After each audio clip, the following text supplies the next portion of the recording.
Morantz. Thank you. Just I wanted to touch on some of the different tax treatments that might be available to incentivize the private sector in home construction. I remember back in the 1970s and 80s, there was the multi-unit residential building program that allowed people investing in real estate to take the capital cost allowance and soft costs against personal and professional income. I noticed in your submission to the Finance Committee, you talked about one thing that could be done, for example, is the deferral of the capital gains tax and recaptured capital cost allowance on the sale of rental housing if reinvested in rental housing. There's other things that could be done too, but I wonder if you could comment on the tremendous potential of tax incentivization to help be a solution to this problem. Yeah, I think that's really important, in terms of new construction, the GST was our big ask, but in terms of incenting moving the sale of buildings, which actually, by the way, one of our recommendations was tax credits to sell the building to the nonprofit sector to keep them affordable and move them into the nonprofit sector if you were taking that money and reinvesting in new supply. So between, capital tax deferrals to tax credits that would enable people to move supply into the nonprofit sector, it can have a huge, it's right now about purpose-built rental, it's been so hard to pencil out projects for decades. So every tax measure that can make it competitive and enable the market to work is beneficial. Yeah, and I think Mr. Richardson wanted to comment on this. Mr. Chair, if I still have time. One quick question, yep. Mr. Richardson? We've been working with the Urban Land Institute's Toronto Affordable Housing Leadership Council, and that's one of the reports we're going to submit next month. One of the things that has been identified there is the accelerated depreciation. So reducing the early year tax burden on rental housing by reducing taxable income in current years in exchange for increased taxable income in future years.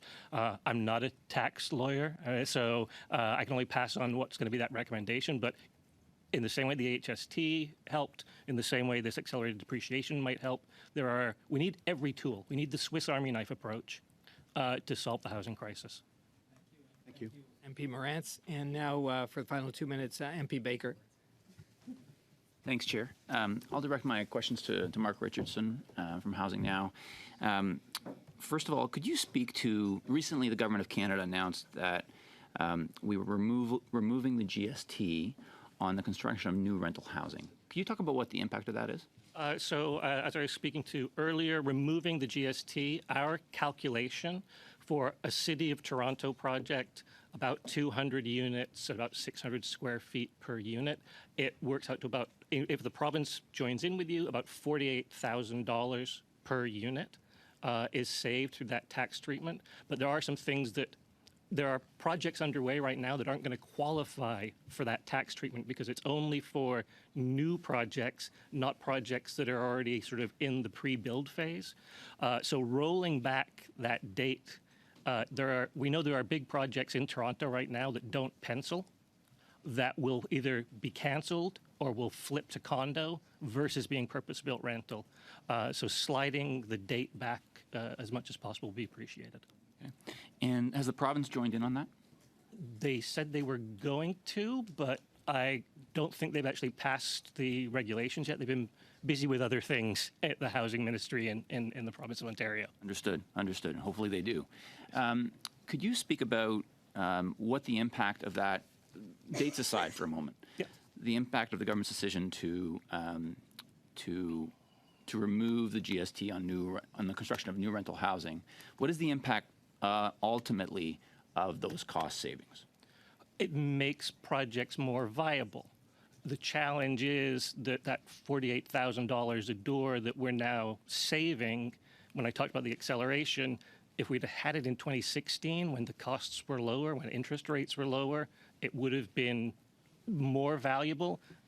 Introducing it now, saving that $48,000, really takes a 2023 project back to 2019 numbers on its viability.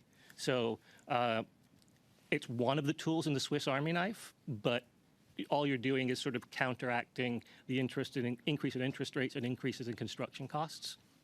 There needs to be now, we've set ourselves back a little bit.